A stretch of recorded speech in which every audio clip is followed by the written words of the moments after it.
자, 우리 히브리서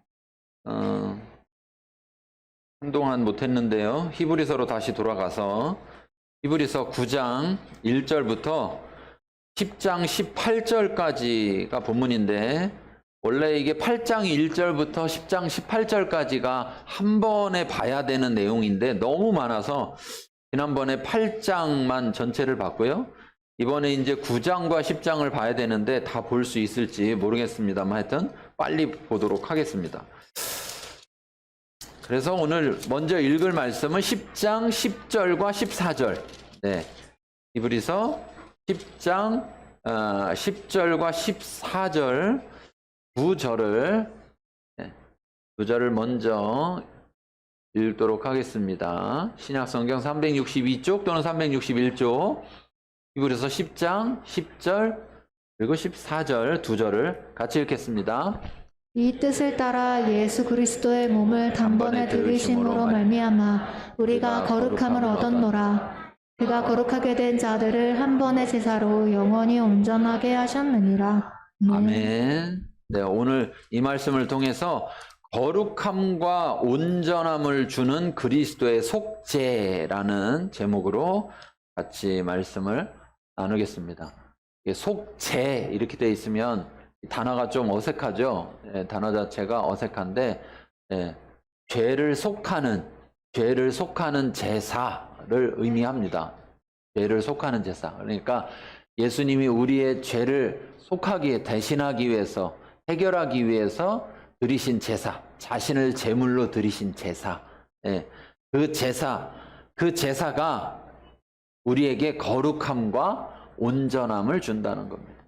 우리가 지난 시간에 살펴본 것 중에 우리가 8장에서 뭘 봤냐면, 우리에게는 더 좋은 약속으로 세우신 더 좋은 언약의 중보자이신 대제사장 예수가 계시다. 하나님이 우리에게 그런 예수를 주셨다. 이런 말씀을 함께 나눴어요. 첫 번째의 언약, 첫 번째 약속이라고 한다면 그것은 율법을 통하여서 하나님께로 나아가는 거예요. 그런데 이제 그 율법은 온전하였음에도 불구하고 사람들이 불완전하여서 그 율법을 통하여서 율법이 온전히 율법되게 하지 못하는 거예요. 그러니까 율법이 율법이어야 되는데 율법이 아닌 율법주의가 돼버리는 겁니다. 그래서 보통 주의가 들어가면요, 사람이 만든 거예요. 사람이 만든 거. 민주주의 뭐 이런 거, 주의가 들어가면 사람이 만든 거예요. 그런데 하나님은 율법을 주셨는데 하나님의 율법을 따르는 게 아니라 사람들이 자기들 마음대로 율법주의를 만들어 놓고 율법주의를 따르는 거예요. 그래서 온전할 수가 없고 그걸 통해서 하나님 앞에 온전히 나올 수가 없는 겁니다. 그래서 하나님이 안 되겠다. 그래서 하나님께서 더 좋은 언약, 새로운 언약을 통해서 그 율법을 온전케 하시는 겁니다. 율법을 온전케 하시는 거예요. 그러니까 율법을 단순히 폐하는 것이 아니라 그 율법을 더 온전하게, 완전하게 하시는 거예요. 그래서 예수님도 내가 율법을 폐하러 온 것이 아니라 완성하러 오셨다. 그것은 바로 완전케 하시는 것이다. 그래서 율법 안 되니까 제사장, 대제사장 뭐 이런 다 없애. 이렇게 한 게 아니라 제사장, 대제사장도 사람이다 보니까 여전히 사람들을 하나님께로 나아오는 데 있어서 제사장과 대제사장은 중보자 역할인데 그들이 불안정하단 말이에요. 사람도 불안정해, 중간에 중보자도 불안정해. 그래서 안 되겠다. 그래서 하나님께서 새로운 약속을 세우시면서 더 좋은 중보자, 대제사장 예수님을 세우셨다는 것. 그래서 그 부분에 대해서 우리가 오늘 조금 더 살펴볼 텐데, 그 그 중보자이신 대제사장을 예수님을 세운 것은 그럼 옛날하고 뭐가 다르냐라는 것을 오늘 9장과 10장 18절까지 해서 설명하는 거예요. 예, 설명하는 거예요. 제가 1분에도 다 얘기해 줄 수가 있고 2시간에 얘기할 수도 있어요. 예, 뭘 원하세요? 예?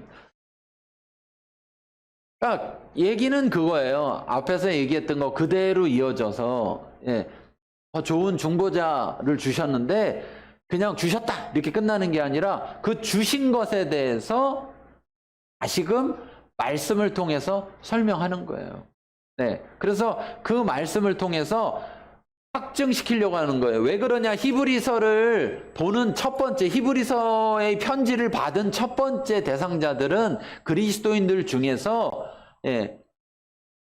유대교의 베이스를, 유대교에서 있다가 예수님을 믿고 그리스도인 된 사람들이 주 세력들이기 때문에 그 사람들은 구약 성경에 대해서 잘 알고 있고 구약 성경을 아직 신약 성경이 없는 시대니까 구약 성경의 말씀을 더 기준으로 삼고 있단 말이에요. 그러다 보면 이제 자꾸 부딪히는 게 있는 거예요.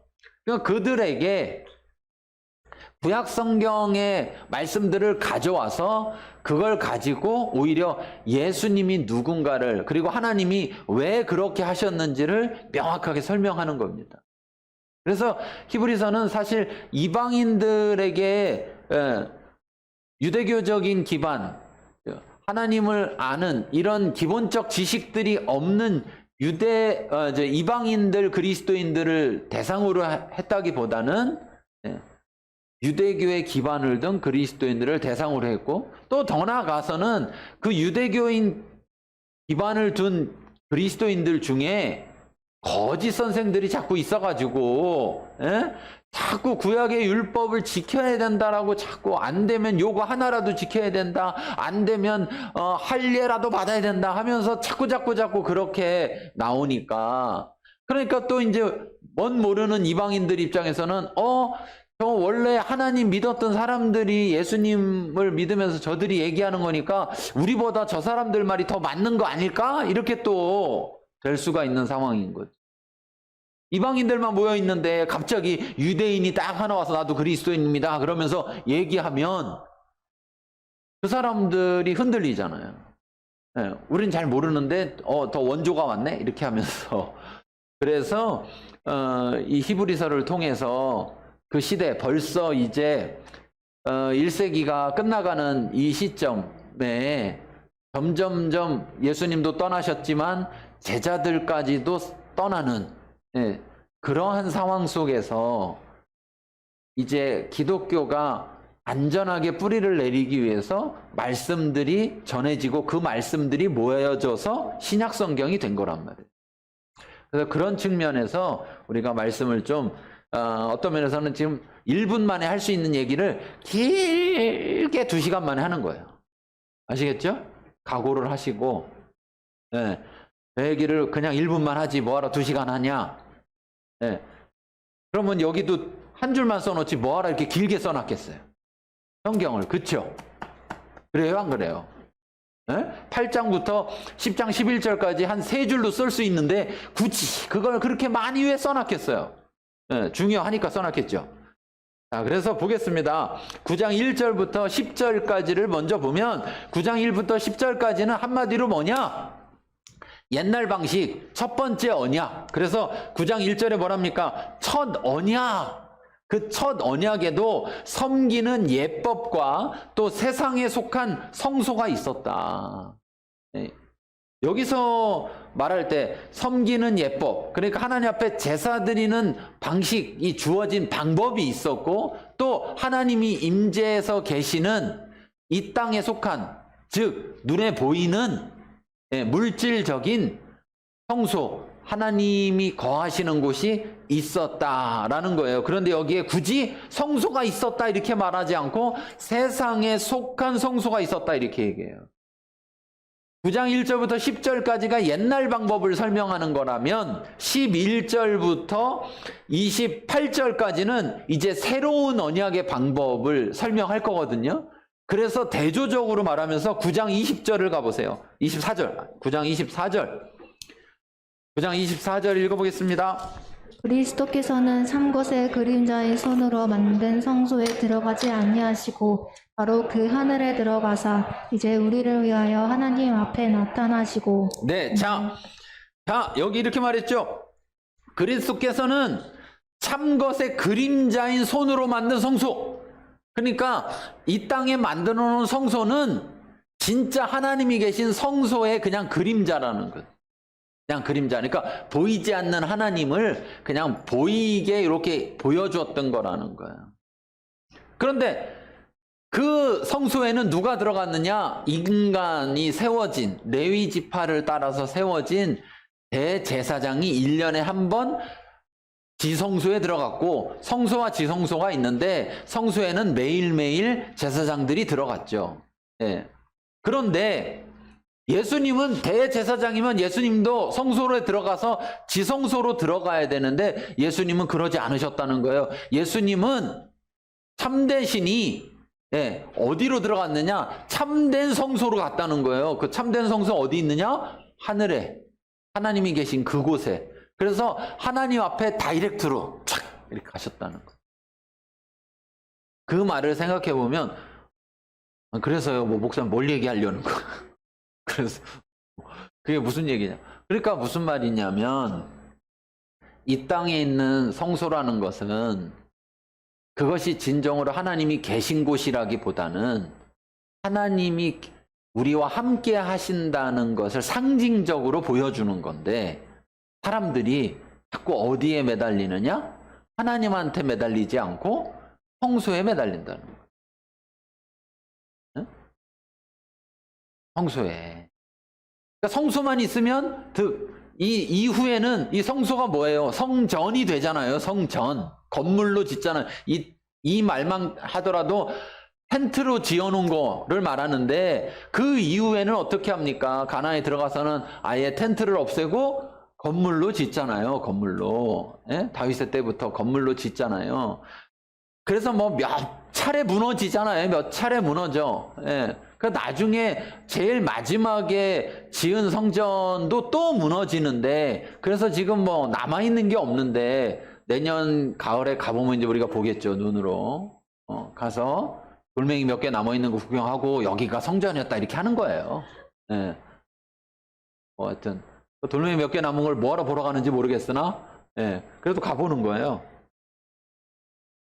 그곳에 그들이 섬겼던 형상, 보여지는 걸 보러 가는 게 아니고, 여러분, 그렇게 무너진, 그렇게 무너져 버려서 어떻게 보면 사람들에게는 소망이 없어 보였던 그 기독교가 어떻게 지금 우리에게까지 전해져서 지금 우리가 여기서 예배를 드리고 있냐 이거죠.